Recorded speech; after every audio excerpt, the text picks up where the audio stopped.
Alrighty guys, we're back for some Power Stone Jund, and this is a Brothers War standard brew. We're going to go over the deck, then hop right into some ranked, but first things first, for anyone who may not know, I'm Redcat and I play aggro decks and any decks with red in them as well, so I hope that sounds fun to you.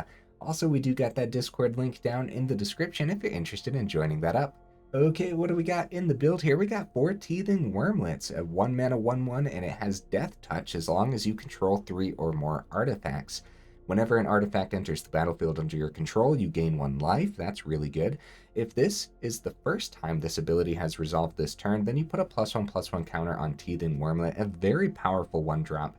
We have a couple go for the throats for our early removal, and honestly, I keep bringing it up, I don't play with enough removal in general, so if you guys want to pack more removal into this deck, it probably won't hurt anything, so...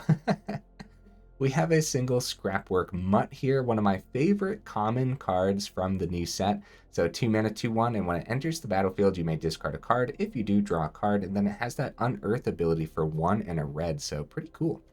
Have a couple Tear Asunders. There are so many artifacts and so many enchantments to hit with this, but then for a simple kicker cost of 1 and a black, so making this a 4 mana card, you get to exile target non-land permanent instead, which is just kind of ridiculous, honestly. So we have 4 Bloodtithe Harvesters. Those blood tokens really come in handy, and it works with our Teething Wurmlet, so very nice. 3-drop spot, guys. This is where the heart of the deck comes in. We have a single Celestus here. It's an artifact, so it works well with the Power Stones and helps us discard cards as well, which is going to come in handy for one of our 4-drops. We have 4 Arbalest? Yeah, Arbalest maybe. Engineers. This is a 3 mana 2/2. When it enters the battlefield, you get to choose one. It can deal 1 damage to any target. Okay. You can put a +1/+1 counter on target creature. It gains trample and haste until end of turn. Cool, cool. Or you can create a tapped Power Stone token. This card is actually pretty sweet, huh? So if you have something like Teething Wurmlet on the board, then you can create that Power Stone token, give the Wurmlet a +1/+1. Or worst comes to worst, you just put the +1/+1 counter on this creature and it becomes a 3/3 with trample and haste that you can just swing on in with. That's pretty solid, guys. And then every turn after that, it's just a 3 mana 3/3, which is fine. So we have 4 Junkyard Geniuses here. This is a 3 mana 2/2. When it enters the battlefield, you create that tapped Power Stone token. Very nice. So you could pay 1, a black, and a red, sacrifice another creature or artifact. So you could do things like sacrifice the Power Stones or maybe the blood tokens from the Harvester, right? And until end of turn, other creatures you control get +1/+0 and gain menace and haste. That's actually pretty insane, guys. If you go just a little bit wide, this can close up a game. Like, the menace is the key word here, because yeah, if you go wide and you give everything menace, then the opponent's going to have a very tough time blocking, and you're probably just getting a ton of damage through at that point. We have 4 Fable of the Mire Breakers, naturally, just a very powerful card, and since we get to create treasure tokens with that Goblin Shaman, it works with literally everything in here. Also, Reflection of Kiki-Jiki, copying like the Genius or the Engineers is really good, and the Bloodtithe Harvester, right? There's a lot of great things to copy with Reflection. 4 mana cards, guys. Here we go. 3 Soul of Windgrace. So this is a 4 mana 5/4. We don't get to see this too often, which is a little bit shocking, but honestly, we don't get to see Jund too often. So when it enters the battlefield or attacks, you may put a land card from a graveyard, onto the battlefield tapped under your control. So this is pretty cool ramp, honestly. And since we're doing things like discarding our lands to our Fable, discarding lands to our Scrapwork Mutt and stuff like that, our Celestus helps us discard as well. There's going to be a ton of ways to get land into the graveyard for when you actually have this enter the battlefield. But then also, it also plugs lands into the graveyard as well. With 1 green, you can discard a land and gain 3 life. Okay. For 1 and a red, discard a land, draw a card. And for 2 and a black, you can discard a land. Soul of Windgrace gains indestructible until end of turn, and you tap it. So since those are all abilities, the Power Stones work with those bottom 2. So you could tap like 2 Power Stone tokens and a single black mana, discard a land, and have this have indestructible. That seems really powerful, huh? Now, we do have to have a ton of land in here for something like Soul of Windgrace, so we are rocking 26 land, which should be fine since we have a lot of cool top ends here. And since there's going to be a lot of turns where maybe we want to play a couple 3-drops on the same turn, right? So we have a single Unleash the Inferno, which is probably going to put in a ton of work, and we might talk about having 2 of these, but I think we'll be fine at 1. So 7 damage to creature or planeswalker is pretty good. Cleans up anything, right? It can hit a Shieldred pretty well. When it deals excess damage this way, destroy target artifact or enchantment an opponent controls with mana value less than or equal to that amount of excess damage. So yeah, you can hit a Shieldred and kill their Reckoner Bankbuster with 1 card. So very cool. Again, since we don't see Jund too often, we don't see Unleash the Inferno too often, which is a little surprising, right? The top end, guys, we have an 8 mana card and a 9 mana card, but Skitterbeam Battalion, as we know, has that prototype, so we're going to count it as a 5 mana card here. Prototype for 3 and double red. It's a 2/2, trample, haste, and when it enters the battlefield, if you cast it, create 2 tokens that are copies of it. Nice. So just having this as an artifact, and honestly, in this deck, there are going to be moments where we can probably cast this out as the 9 mana 4/4 instead of the 2/2. That just helps you close up games and everything. Every time we've played with Skitterbeam Battalion, it has been an absolute MVP that we always want to see. So yeah, we'll see, right? We have a couple Cityscape Levelers here, an 8 mana 8/8 with trample, and when you cast this spell and whenever Cityscape Leveler attacks, destroy up to 1 target non-land permanent. Its controller creates a tapped Power Stone token. So, very powerful card. We're seeing a lot more of it recently. A lot of people are playing like Reanimator builds and stuff, which is pretty cool. Then it has an Unearth for 8 as well, so that is awesome. So if the opponent does end up getting rid of this, you can just bring it back again from the grave using all of your excess Power Stones and everything and get another swing in. Probably close up the game at that point too, since this has trample. Mana base, guys. We have all 4 of the Ziatora's Proving Ground here. We have our Karplusan Forest. We have the Wastes and then the Haunted Ridge here. I did think about which dual lands to include. I think this is the proper arrangement of the dual lands. I think we'll be fine. Do have the Who Endures, a Crucible of Defiance, and an Abandoned Mire. And yeah, I think the mana base is going to be fine overall. I think the biggest challenge that the mana base has is actually successfully playing the Teething Wurmlet on turn 1 and then Bloodtithe Harvester on turn 2. I think most of the time, you're probably looking at that turn 1 Proving Ground, and then you're gonna like be in that situation where do you hold the Harvester back and then like turn 2 play Wurmlet, or just go right into that Harvester on turn 2? It's probably right into Harvester on turn 2, but it really depends, right? Honorable mentions, guys. Both of these could be sweet in here with the Soul of the Windgrace. So the Behemoth is a really cool one where we can play lands from the graveyard, but since we're already playing lands when we attack with the Soul, I thought, nah, not this time. It's an artifact, so it works with all the Power Stones too. This could be really cool though. And Great Worm is another really neat one that could be great in here, but since we don't have like too much to ramp, like we do have cards to ramp into with the Power Stone token, but we don't have too much. Like the whole deck isn't just based on the top end artifacts or anything like that. But Great Worm could be awesome because you could bring lands back with the Soul from the grave and then get those extra Power Stones onto the board with the Great Worm. That could be pretty neat, huh? Okay, guys, that's everything. Took me a second to go over this one, but yeah, I think it's going to be relatively simple to play. I think we just play our cards out and then use the abilities when we can on them, I don't think it's going to be tough at all. But we'll see, right? Let's go ahead, take it into some ranked, and see how we do.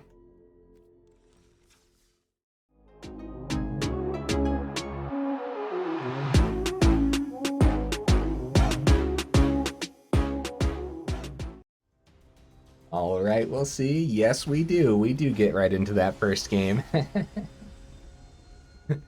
All right, opponent, what you bringing to the table, buddy? Rocking Karn. All right, this could be an artifact build. So I guess we'll discard our Go for the Throats when it comes time, huh? Okay, good hand. Yeah, why not? I'd say this is pretty solid. I should wait. I should wait to see what we draw, right? I'm so ready to play the Mountain. It is going to be the Mountain into the Bloodtithe Harvester. Fable of the Mirror Breaker is going to be next, hopefully. Nice. Looks like no Make Disappear for the opponent this time. Start with the swing. So it could be a cut down available. It is a cut down. Yeah, that's fine. I think that they would have actually hit the 2/2 if we played the Fable first. They probably would have taken the 3, but I'd rather have the Goblin Shaman. Since we have a lot of great things to ramp into. Nah, the Corpse Appraiser is an issue though, because now if we attack into that, it dies. So Tear Asunder could hit the Corpse Appraiser, but we know, like, Tear Asunder is going to have so many targets in this deck, guys. There's going to be the Sheoldred #1, and then the Sheoldred #2 after we get rid of Sheoldred #1, so... Uh-oh, we're getting a lot of land. Woo, buddy. That is a lot of land. Let's get rid of the Pain lands here. See what we draw. Oh, Soul of Windgrace, thank goodness. Thank goodness, guys. I don't think we swing. Not this time. Let's get Soul of Windgrace down. And we'll grab, I guess, either one's fine. I guess the Wastes is fine. See if we do swing. Yeah, no, this is fine. This is fine. So we could have waited. If we actually... No, yeah, that wouldn't have been worth it. I was going to say, if we would have waited a few turns to try to get the Soul of the Windgrace, or Soul of Windgrace, I keep saying the Windgrace, to the point where we could give it indestructible. Okay, Sheoldred #1. I guess we do this. This is fine. Yeah. I'd say that's fine. Oh no, another land. I mean, look, to be fair, we do have a ton of land in here, so...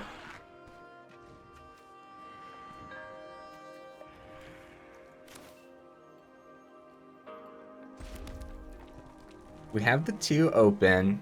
We'd have 3. I guess it's worth the swing to have the 3, so that way we could get Soul of Windgrace to the point of indestructibility. We have so much mana, guys. They do end up blocking there, even with the potential risk. That's fine. That's fine. Like I said, now we have the 3 available for the bottom ability to give the Soul indestructible. Okay, they got their own Fable. This is anyone's game easily. Easily anyone's game, but we have so much mana that seeing any of our top end cards is just incredible. If we can see our top end, right? So we're gonna start with the blood token. Blood token. Let's see what we see. 7 mana. Teething Wurmlet, okay. So Tear Asunder could hit the Fable. Really curious to see where they would block here. I kind of want to hit the Fable before they get that second ability and everything. Again, we're going to need something to take out the second Sheoldred too.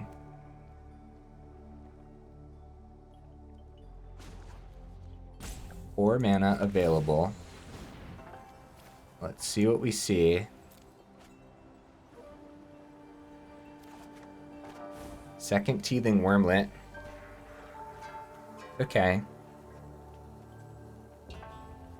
So we'll have 3 mana available if we use the Tear Asunder.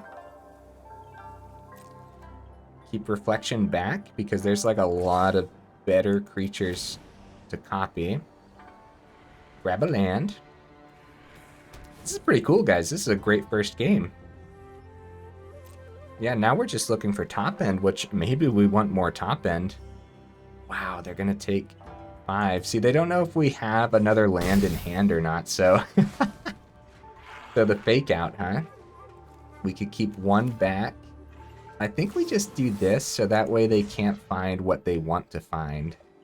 And then we have the 3 mana available. As much as I want to get the Wurmlets down, yeah, they just don't know if we have a land in hand for the Soul of Windgrace, so... Does that mean we have to full control to keep it like we have one? Oh, cut down for reflection. Uh-oh. Uh-oh. We need to draw a little bit better than what we're seeing, but yeah, I forget if I have to full control for this ability or not, so I do have full control on for a second here.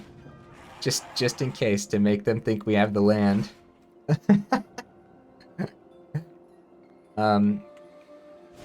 So another Corpse Appraiser. Okay. Yeah, Corpse Appraiser is a problem. Now they can successfully double block the soul and only lose one of the Corpse Appraisers, which they would probably try just for the sake of us using up our mana and discarding land. So, okay, Harvester. See, that would have been beautiful while the reflection was on the board. And Soul is just kind of in trouble here, so we can't bluff forever. Let's get some stuff on the board. Although, we could go Harvester, use the blood token right away, and see if we find something better. Nah. Let's get it all down. I know Soul of Windgrace is in trouble, and so we can't swing with it. Well, maybe we should have swung first. No. I'm pretty positive they would have double blocked. I'm pretty positive. Especially, they have 2 mana open, too. Yeah, the double block, even if we had the threat of indestructibility, it would have been way too tempting for the opponent. So just holding everything back is fine here. Oh, man. This is one of those matches where, like, a Reckoner Bankbuster would have been pretty good to draw some extra cards, too. Keep up with some mid-range, so that probably should have been an honorable mention. Then if you're rocking... I don't like this extra ramp, but they're at 9, and we have the ability to go pretty wide here. Any card, yep, Shieldred number 2. Any card that gives us an artifact, though. Junkyard Genius is actually perfect. Oh, buddy. Oh, buddy. What a top deck, guys. Wow. Here we go. Oh no, they have 2 open. Oh, okay. Woohoo. I mean, this still could be some spot removal, though. Yeah, the 2 treasures open over there. That's such a good draw. Oh, man. Ah, Infernal Grasp on the soul. I mean, that's fine. At least they're taking 2. Down to 7. These have Death Touch now as well. Let's get rid of the blood token. And we could do that again. Yeah, unfortunately, this is other creatures you control too, so let's see where they block. They all have Menace, guys. They all have Menace and they only have 3 creatures, so it should be 8 going through. And then we could technically activate Genius again if we needed more damage to go through too. But we won't, since it's unnecessary. Hey, good game, opponent. That was crazy. That was really cool. Yeah. That was awesome, man. So something I was thinking about was a recent comment on one of my videos too. When I brought up the Reckoner Bankbuster, that could be good to go up against some of these mid-range builds and stuff. Then we could also add Kodama of the West Tree, because yeah, someone pointed out recently that yeah, since Bankbuster has those counters on it already, it counts as a modified creature when you power it up, so it has trample when you play like your turn 3 Kodama. So it could go turn 2 Bankbuster, turn 3 Kodama, power up Bankbuster, swing with a 4/4 trample, right? And so like that could be pretty cool in this build too, because the Teething Wurmlet modifies itself as well, and we have the way to give counters with the our 1/3 drop too. So yeah, that could be a sweet little thing in here. But there's already so many ideas packed into this deck too, let's be real. So crap, we have 26 mana, guys. There's no way. Yeah, we're gonna find one. We're gonna find one. Hey, now we got some of our top end too in hand. Okay. I'm scared. We're going to start with Haunted Ridge because we might need to go Scrapwork Mutt right out the gate here to try to find more mana. Buff the sleeper, sure. Duress, get out of my hand, opponent. Yeah, Fable's out of here, dude. Fable's out of here.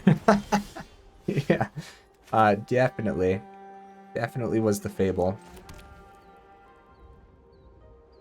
So I'm thinking, so go for the throat is fine to keep open here, but I'd rather hit their Shieldred when it came time. This is awkward, and maybe we should have done it last turn, but it really came down to what we drew too. But it's going to be Teething Wurmlet, and my reasoning for that is to actually be able to, yeah, I mean, we can bait out some removal too, that works, I guess. Proving Ground, okay. Okay, so now we're seeing the mana, so...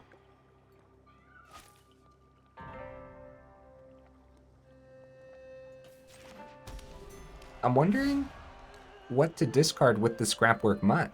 Maybe nothing. Just have it as a blocker. Have our turn 4 wastes. I guess, yeah, I kind of like this hand. I don't want to lose the go for the throat.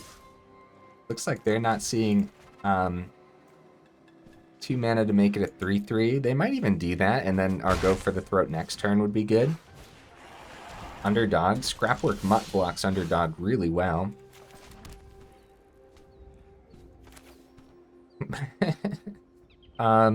Taking 1 damage from this, going down to 12. If we go Bloodtithe Harvester, we could keep the go for the throat open. They're missing some mana. I think we just go Soul. Be able to block the Underdog really well and then chump the sleeper if we have to, if they end up playing like something else. And any untapped mana off the top could mean a Skitterbeam Battalion, and just having those 3 extra creatures could be really good. So Soul of the Windgrace could... Soul of Windgrace could hit like another go for the throat out of the opponent's hand. Transmogrant Crown, yeah, opponent's missing mana, guys, and they couldn't successfully swing there, which is huge for us.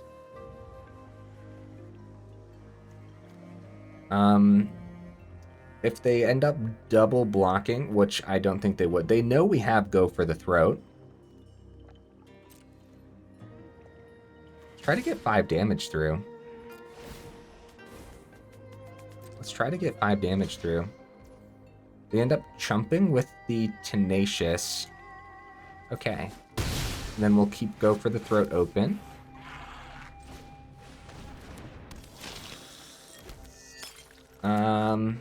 Yeah. Since we have 26 mana, like, we have a good chance of drawing mana here, so... Seeing the second Soul of Windgrace is pretty awesome too, because the first one is already such a target for them. Like, they really want to kill that. Yeah, they only have the 1 swamp available, so we do this now, before the crown actually hits it. If they dropped like a second swamp, then they... Well, yeah, not even then. My mind was thinking go for the throat was a cut down for a second, so I was like, yeah, they could buff it on the stack, and then the cut down wouldn't hit, and then the crown would equip, but yeah.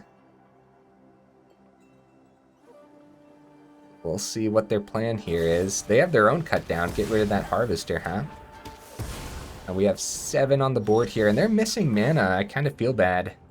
It really sucks when the opponents miss some mana. So Tear Asunder can actually hit the crown, which we probably want to do. I don't want to get rid of Skitterbeam or the second soul, so I think we just hold everything. Feels a little weird, but keeping Tear Asunder's fine, and we have like a good presence on the board right now in comparison to the opponent, since, yeah, we're technically both missing mana, but it's definitely a lot worse for the opponent right now. Not finding a third can be brutal, depending on the build, of course. So yeah, if we can top deck that mana though, get that Skitterbeam going. That's why like the blood token's very tempting. Get rid of the Soul of Windgrace, maybe find that 5th mana sooner. And try to get as much damage through as possible before they can start playing cards. Yeah, GG opponent, GG. They just weren't seeing the mana. It makes sense. It makes sense. And honestly, our deck kind of did a thing. There was a lot going on there, guys. Nice. I like it. At any point, yeah, if they saw their 3rd mana, and then like if it took a couple extra turns for us to find our 5th as well, then it could have started to go the other way, especially if they could get Shieldred down, and maybe we wasted our Tear Asunder on the Crown earlier, but at the same time we could have kept that Tear Asunder specifically to deal with their Shieldred when it came time, so it depends.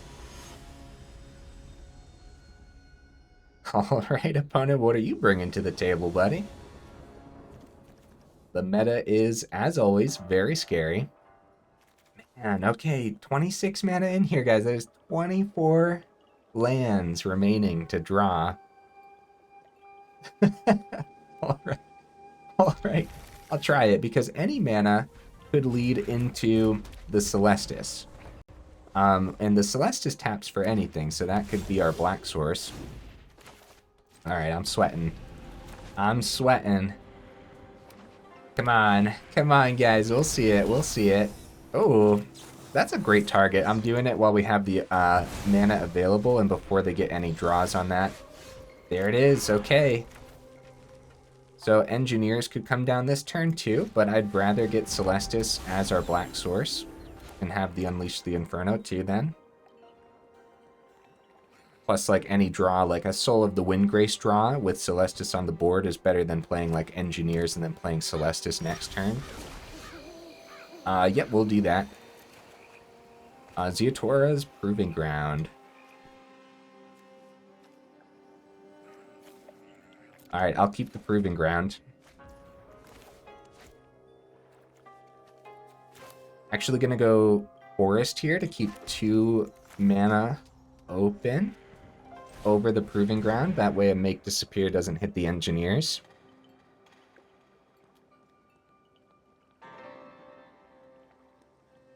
Looks like it's gonna land, and I'm probably gonna go Power Stone token.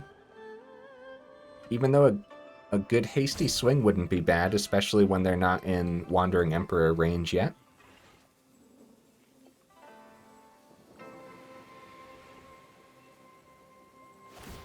Rafine's Tower, okay.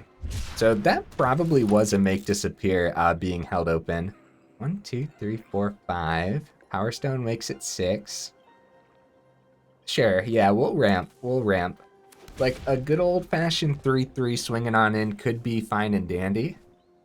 But if we can start getting these top ends going, like, as soon as possible. Keep the 4 open for the Wandering Emperor, right? I kind of want to wait to play this as a 9-mana battalion, because it looks like we might be able to get there this time. And Unleash the Inferno's instant speed, too, so... I don't know. I don't know. We could switch it to, daytime, and then it instantly switches back to night, kind of filter through a little bit here. Switch it to day.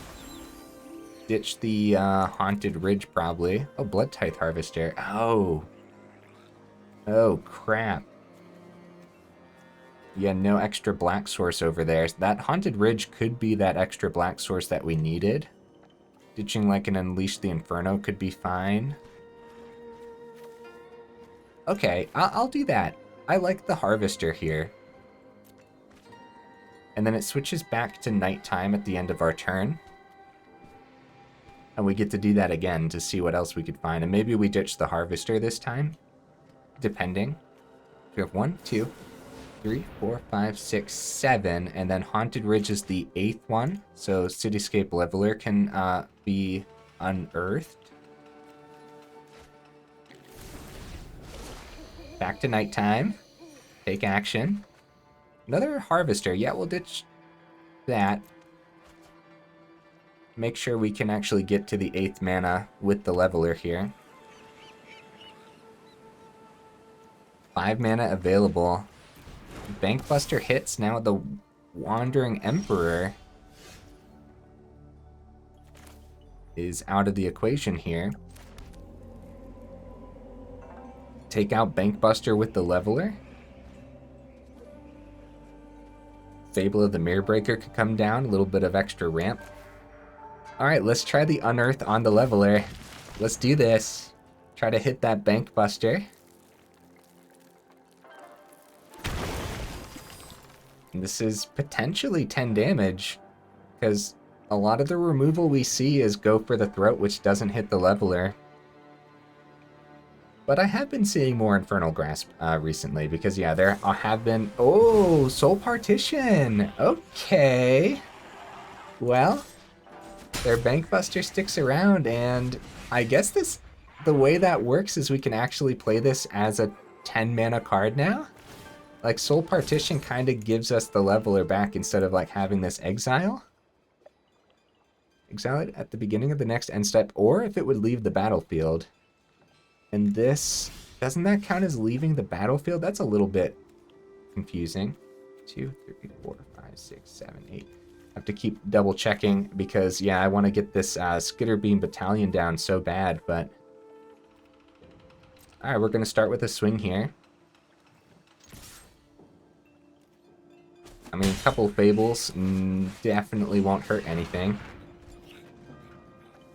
I guess we have to be afraid of a Farewell, though. Maybe I should only play one Fable, because they're 1 mana short from a Farewell. Yeah. We should probably only play one Fable. Try to play the long game here with the opponent. Wash away! Nice! Nice! Yeah, they played this with the cleave cost, and that's actually pretty sick. Well, at that point, we'll try the second Fable, because I do want at least one on the board, and this is a way to do it. And then if a Farewell occurs, if we can find that mana... Okay, get rid of the Harvester, keep the mana, that's... Oh, but Farewell would hit Celestus and Power Stone too, wouldn't it? Wait, does it? I think it does already. Yeah. Okay, they didn't have the 6 mana. Okay, good. Yeah, I think Farewell hits everything except for Planeswalkers. I'm pretty sure. Well, they have their 6 mana for next turn. We might as well take this. And if it's more mana, we just ditch it. Yeah, that's fine. We'll get rid of the Forest. Keep the Abandoned Mire. A second Battalion is huge for us. I guess we submit 0. Yeah, I guess we submit 0. And we try to get the Battalion down, but now we know that there's counter spells in the opponent's deck. That's a 4/4 trample haste and a couple of them, a couple extra ones as well, huh? So they really want to counter this. Looks like some Esper control, so it's like I was probably wrong with the... Okay, make disappear 1. We know Farewell's in this deck then for sure. Oh, they go for the throat before we get the ramp, so the Leveler can't come down. They've definitely controlled this situation, and if the Farewell does end up hitting here, then it's probably heavily leaning towards the opponent, since it would gobble up the Celestus and the Power Stone. Kind of putting us back to square one here. That's rough, guys. 1, 2, 3, 4, 5, 6, 7, 8. It's not worth it. We just play the Battalion out as a 5. Like, they're tapped out. It's not worth waiting.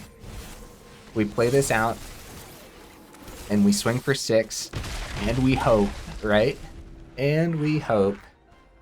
There's a lot we could draw, too. Farewell kind of really leans it towards the opponent, though. Woo, buddy, that's brutal. Hey, 10. Oh, no, 9. I'm sorry. Yeah, that's right. If we had 9 already, we would have obviously played it out in one last turn. Oh, no. Oh, no, guys.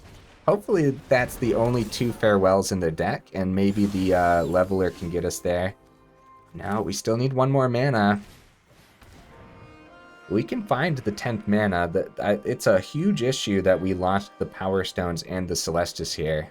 Like, that extra ramp was kind of holding us together. Now they get extra draws here and everything. Oh no, guys. Yeah, it's really leaning towards them. They can just keep their mana open, too, to make sure they can counter this leveler if we do draw another card. Okay, Engineers helps us ramp. It could also act as a hasty creature. But Wandering Emperor definitely is a card that exists. So we probably don't go hasty here. And we probably go Power Stone token to make sure we have 10 for Leveler. And then this buffs the Wurmlet. And then we're going to swing with Wurmlet. Maybe the Wandering Emperor hits Wurmlet instead. And then the Leveler might be free to attack next turn, maybe? Maybe.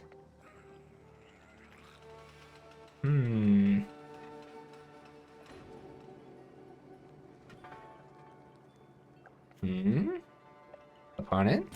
You okay, buddy? Okay, they go for the Void Rend before the swing, so that must have been a decision between a couple pieces of removal, because they were thinking about it, right? There must have been a decision there, like, how am I going to deal with the Leveler next turn? How do I want to prevent this damage now? And they probably wanted to save the Emperor for the Leveler. See, they keep all their mana open, right? I mean, we're going to try it. Because if they counter this, it goes, okay, we should probably hit this Bank Buster because they can activate this one on the stack to get the 1/1. So if they counter it, it goes to the grave and we can potentially try to unearth it.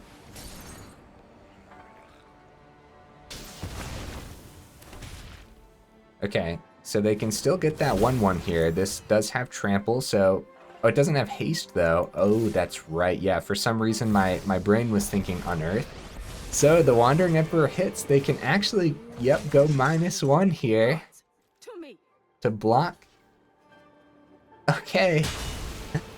This Leveler is not going to survive. There's no way. Hey, there's a lot of great reasons to play Esper right now. Void Rend being one of them. Like, it can't be countered and it hits any non-land permanent. Cool.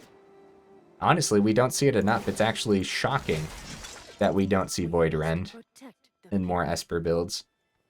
But usually when we see Esper, it's legendaries, and it's like the mana in those legendary builds are very greedy, so they rock like the Plaza of Heroes. Okay, Fable's good. Everything's good, man. Everything's good. The problem is they have so many cards in hand. Alright, we're gonna try the Engineers. Like, this Leveler's a goner, dude. This Leveler's a goner. They can draw off Bank Buster, get another 1/1.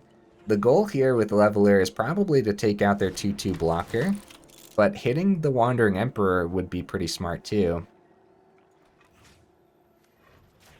Oh, this is at 1. We could have actually just used the 1. Oh, they had a cut down to put on top of that. Oh, that kind of sucks. Yeah, so if we would have used the 1 damage, we could have hit Emperor that way.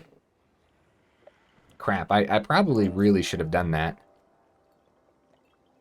Well, we'll attempt... Nope, yep, Leveler's gone too. Oh, banished to the bottom. Well, now it's really, really leaning toward... If it wasn't already after the double farewell, now it's really, really leaning towards the opponent. So we'll give him like a couple more turns. See if they can actually establish some damage here. Other than that, we'll go ahead and give it to the opponent if it takes too long and try to get one more game in. Yeah, we'll see if they can establish some damage this turn. Because you can only imagine that, you know, control players don't get to close out games too often, so maybe it would be fun for them every now and then. So they took one of our cards. Maybe that's a Leveler, huh? That could be some damage. Okay, go for the throat. Put a +1 on that. Probably go Bank Buster. 7 damage. we gained a good chunk of life this game's the problem, so it would still take them a few turns to actually close this out. Let's just go one more draw, because we're almost 40 minutes in. See what we see. See, it's a land. Oh, that's right, Fable is on the board, actually. So we actually got to keep something on the board. Wow, Soul of Windgrace. Wow, that's actually cool. Let's see if they counter this. So the problem with Soul is, of course, they can go +1 on Emperor, and then the Samurai has first strike for that turn, so we still can't even block there, really. And we don't have land in hand to give this indestructible or anything either, so...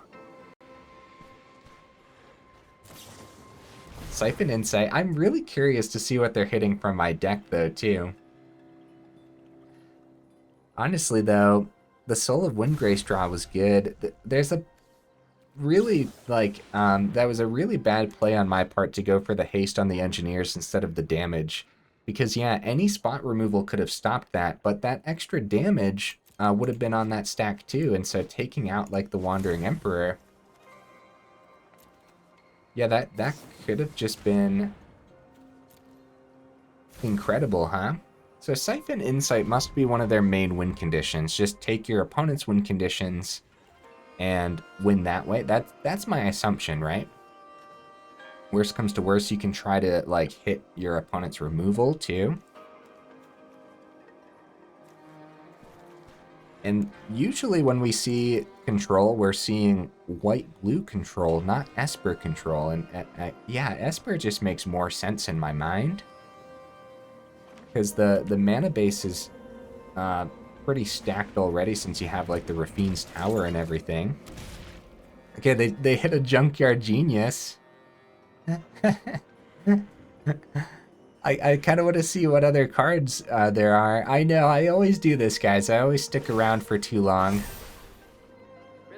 You see the first strike? Yep, so that's going to get through. And they could power up Bankbuster, and that would be a terrible trade for us. So we're going down to 15, and the opponent can afford to play the very long game here. As every turn passes, it continues to lean further in their favor. And a mountain we can discard. Use that Power Stone token, right? See what we find. Soul of Windgrace is such a cool card, too. Tear Asunder. Wow.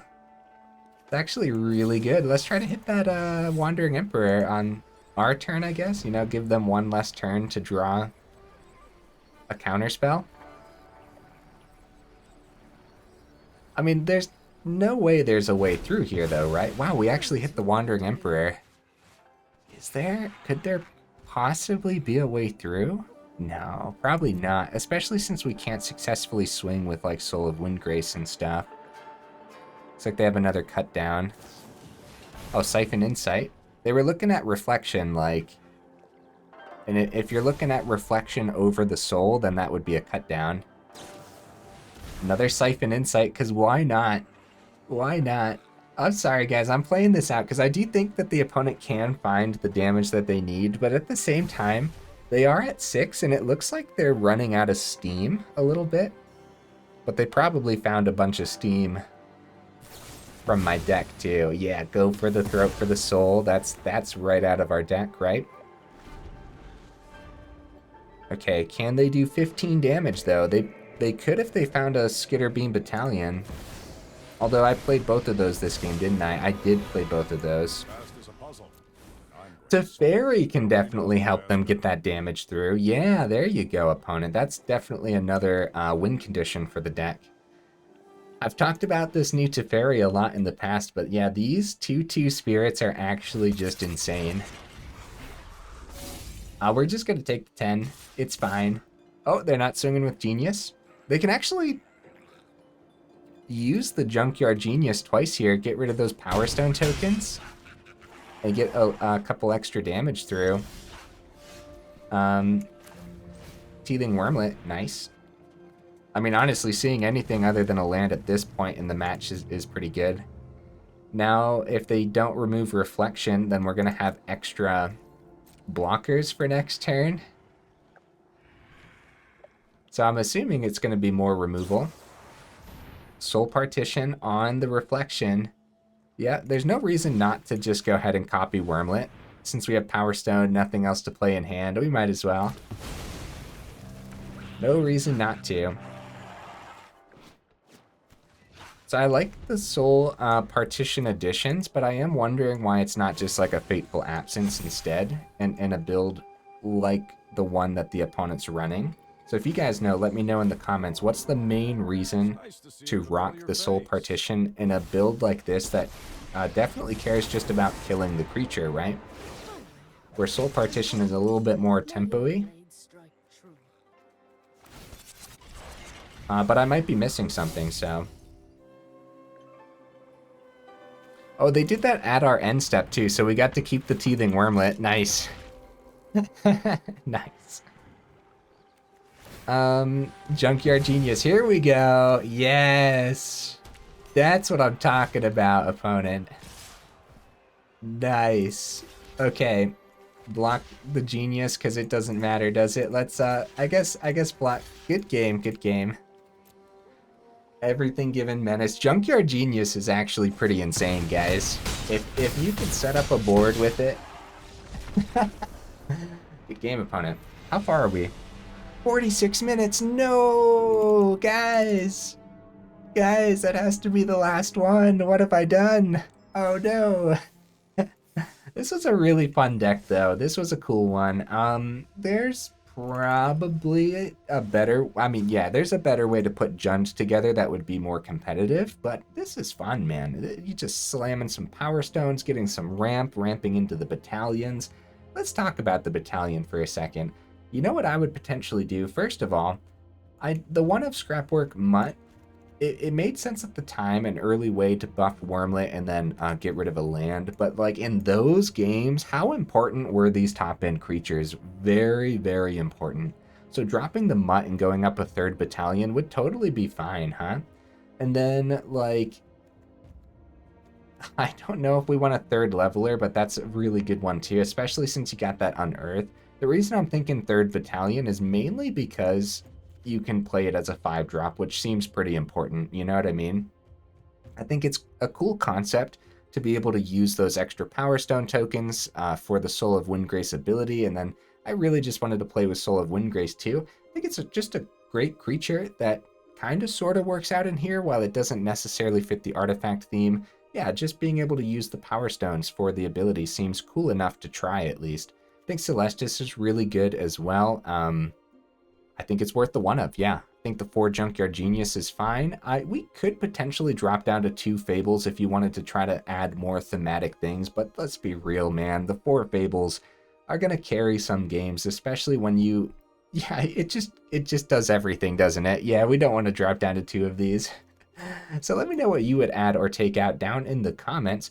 And guys, I don't know how I manage this, but I keep forgetting to bring up at the beginning of the video. I don't know why, but we have we have a 2023 sub goal, and it's set all the way up at 5,000. I really got to stop forgetting, and I got to start bringing it up at the beginning of videos, huh? So if you guys want to help us reach that sub goal, we have all year to get there, huh? I believe in you guys. Yeah, consider subscribing if you want to help us reach it. If you made it this far into the video, then y'all are champions for real, and I super duper appreciate you, and I will see you in the next video.